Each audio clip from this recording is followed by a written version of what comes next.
All right, today we are diving into a topic that is absolutely crucial for the health of our planet, ozone depletion. We're going to explore what it is, why it's so incredibly important, and the laws that have been put in place to protect this vital, invisible shield. Here's how we're going to break it all down. First, we'll get a solid understanding of what the ozone layer is and the critical role it plays. Then, we'll dig into what's actually causing it to thin out. After that, we'll look at the global legal response to this crisis and touch on the core principles of environmental law.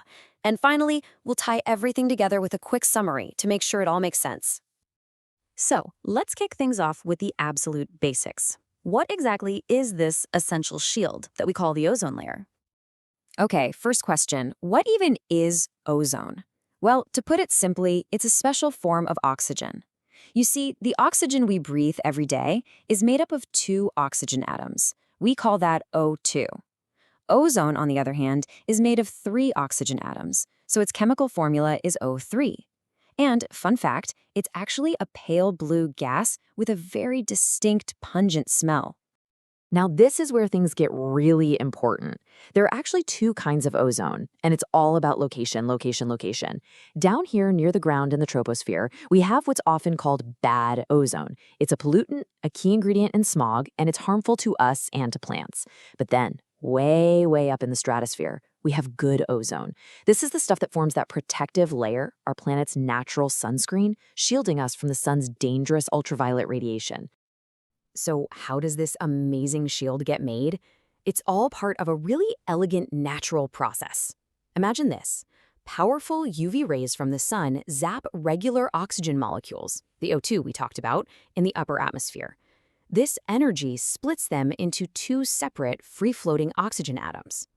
These single atoms are super reactive, and they quickly find and combine with other O2 molecules. And boom, you get O3, ozone. It's a continuous cycle, all powered by the sun. And I really can't overstate just how critical this layer is. It's not an exaggeration to say that without it, life as we know it simply couldn't exist. The sun's UV radiation would be so intense it would scorch the planet, destroying living things.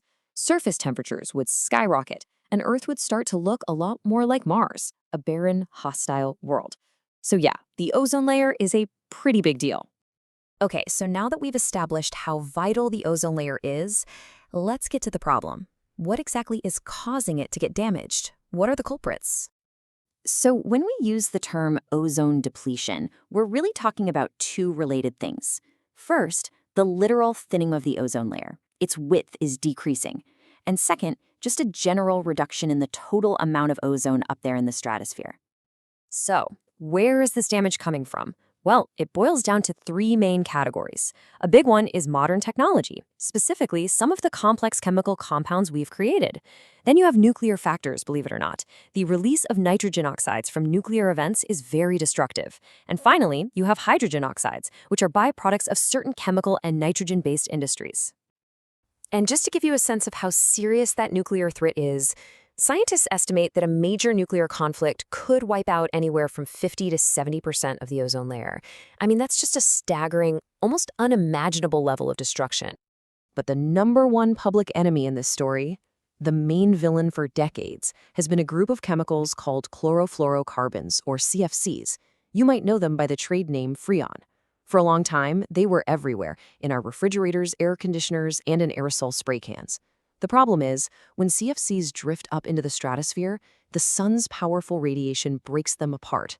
This releases chlorine atoms, and just one single chlorine atom can trigger a chain reaction that destroys thousands upon thousands of ozone molecules. It's incredibly destructive. So how do scientists actually track this damage? Well, they use a special unit of measurement called the Dobson unit.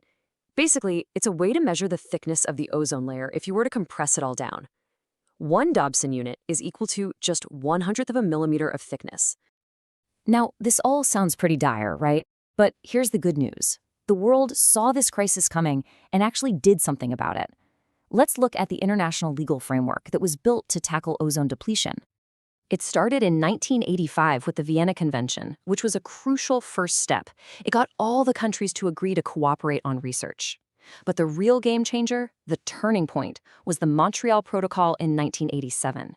This was a landmark global treaty where nations of the world committed to completely phase out the production and use of those destructive CFCs by the year 2000. It's widely considered one of the most successful environmental agreements in history. Now, here's a really interesting case study, India. The nation did ratify the Montreal Protocol, which is a huge and important commitment. However, a specific national law, a domestic act to enforce the terms of the protocol, hasn't yet been enacted. This raises some really important questions about how international treaties translate into action on the ground. You know, this whole issue goes beyond just science and treaties. It really forces us to look at some of the foundational legal and ethical principles that guide how we treat our shared environment. There's an ancient legal maxim that fits perfectly here. It's in Latin, so bear with me. Sic utere tuo ut alienum non lades. What that translates to is a very powerful idea. Use your own property in such a way that you do not harm the property of others. It's a cornerstone of law. So how does that apply here? Well, if you think of the atmosphere as a shared resource, it means no single nation has the right to pollute it in a way that harms everyone else by depleting the ozone layer. And this leads to an even deeper ethical point, our responsibility to the future.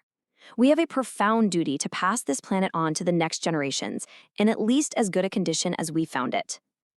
And this idea of protecting our environment is hardly new. If you look at ancient Indian jurisprudence, for instance, this concept is deeply rooted. In the Vedas, nature is treated as divine.